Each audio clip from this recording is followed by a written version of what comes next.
চট্টগ্রামের সড়কে ব্যাটারি চালিত রিকশা বন্ধে এবারও কঠোর নগর পুলিশ। প্রতিদিন অভিযান চালিয়ে জব্দ করা হচ্ছে শত শত রিকশা। এ নিয়ে জানাতে নগরের বড়পুল থেকে যুক্ত হচ্ছেন সহকর্মী ফয়সাল করিম। ফয়সাল, আপনি জানাবেন এখন পর্যন্ত অভিযানে কি পরিমাণ ব্যাটারি চালিত রিকশা জব্দ করা হয়েছে এবং পুলিশ কি বলছে এই বিষয়ে?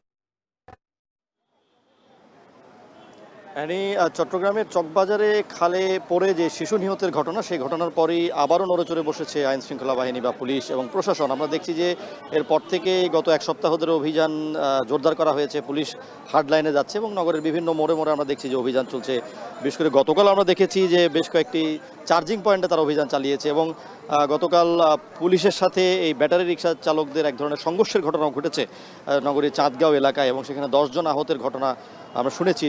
এবং যেটি দেখেছি আসলে এই যে ব্যাটারি রিকশা যারা চালাচ্ছেন তাদের অধিকাংশই কিশোর এবং বেকার, নয়তো অনেক যারা অন্য পেশার লোকজন, তারাই কিন্তু মূলত এটিতে আসছেন এবং অদক্ষ যারা চালক তারাই এটি চালাচ্ছেন এবং যে কারণে দুর্ঘটনা নিয়মিত ঘটছে। এবং আমরা দেখছি যে আসলে পুলিশ কিন্তু বিভিন্ন মোড়ে মোড়ে অভিযান চালাচ্ছে। আজকে চট্টগ্রামের বড়পোলে অভিযান চালানো হয়েছে এবং প্রায় 8টি তারা ব্যাটারি অটো রিকশা জব্দ করেছেন এবং এই গাড়িগুলো আসলে জব্দ করার পর এক ধরনের তারা রিসিট দিচ্ছেন, যেটি হচ্ছে আসলে জব্দ করার রিসিট, বা তারা যেটি বলে থাকেন টো করা, এবং টো করে এটি নিয়ে যাওয়া হচ্ছে ডাম্পিং সাইটে। সেখান থেকে 10 বা 20 দিন পরে গিয়ে একটি জরিমানা দিয়ে এটি ছাড়িয়ে আনছেন যারা চালক বা মালিক আছেন তারা। তো আসলে এটি বন্ধ করার কথা বলা হলেও এটি মূলত যেটি আইন, এটির নিয়ে কোনো নির্দিষ্ট আইন না থাকার কারণে কিংবা বিআরটি এর কোনো রেজিস্ট্রেশন নাম্বার না থাকার কারণে এটির বিরুদ্ধে নির্দিষ্টভাবে কোনো ব্যবস্থা নেওয়া যাচ্ছে না এবং প্রতিবারই এটি জব্দ করার পর মালিক বা চালকরা এটি গিয়ে ছাড়িয়ে আনছেন, পরবর্তীতে তারা আবার কিন্তু সড়কে নামছেন।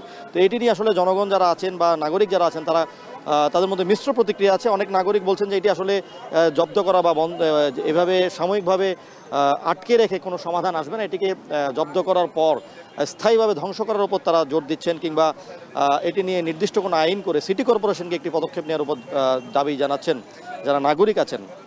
আর পুলিশ বলছে যে আসলে তারা এটিকে জরিমানা এবং নিয়মিত মামলা দেওয়ার মাধ্যমে এটিকে নগরী থেকে তারা উচ্ছেদ করবেন এমন একটি বিশ্বাস। তবে আসলে আমরা যেটি বাস্তবে দেখছি যে আসলে গত 7 থেকে 8 মাসে অনেক অটোরিকশা কিন্তু জব্দ করা হয়েছে, কিন্তু তারপরও নগরী জুড়ে এটির যে চলাচল সেটি থামছে না, দৌরাত্ম্য থামছে না। ধন্যবাদ ফয়সাল। চট্টগ্রামের সড়কে ব্যাটারি চালিত রিকশা বন্ধে পুলিশের অভিযানের খবর জানাচ্ছিলেন সহকর্মী ফয়সাল করিম।